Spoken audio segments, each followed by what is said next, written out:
I've been reading that the brain is like a muscle. That's why getting over a death is so hard. Because your brain has been trained to feel things for a person. When they go away, your head is still operating under the impression that it should feel those things for that person, like muscle memory. I think we'll hold off on the will for today. I am not an avoidant, so playing a character that is one was very new. It was a new shoes to kind of walk into.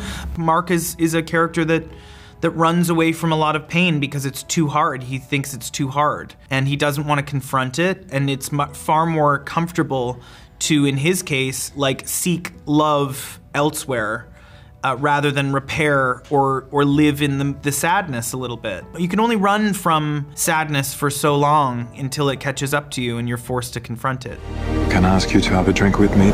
Theo is a breath of fresh air in Mark's life at some point. He really needed it. It put a smile back on his face. Theo is trying to be really honest with people, which is something which is quite difficult, and is trying to bring that energy in Mark's life. I wanted to thank you both for this year. I would like to take us to Paris for the weekend. We all deserve some joy. Yes, thank you. Where are we staying?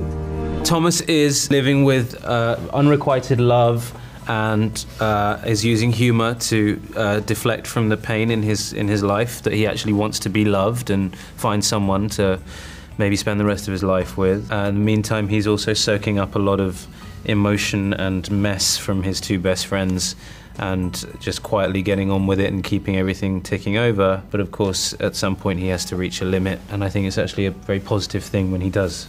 Sorry you're having to deal with that, but I'm allowed to feel things too. Do you want to tell him where you ended up last night? Sophie is like Tasmanian devil with a lot of clothes, but she's also got a very vulnerable heart. She's fizzy and she's finding her centre, and that'll make her maybe a little less fizzy, but you know, more centered.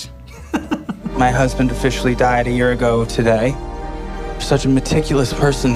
He left behind one hell of a mess. Everything I hope to do, every opportunity I get where I can make something, I hope that it's truthful, and I hope that it's coming from a place of sincerity and integrity, and this felt like the purest form of that for me, so I feel very grateful for the opportunity to have made the movie, to have been given the opportunity to show a completely different side of myself.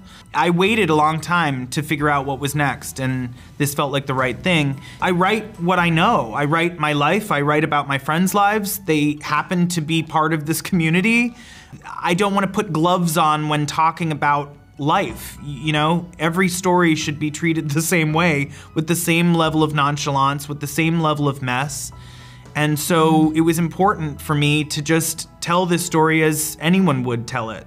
And I think that's what's effective. I think that's what was effective on Schitt's Creek too, was the fact that we didn't tiptoe around the characters. We really kind of let them be who they were, flaws and all. So I think that's where we need to keep going.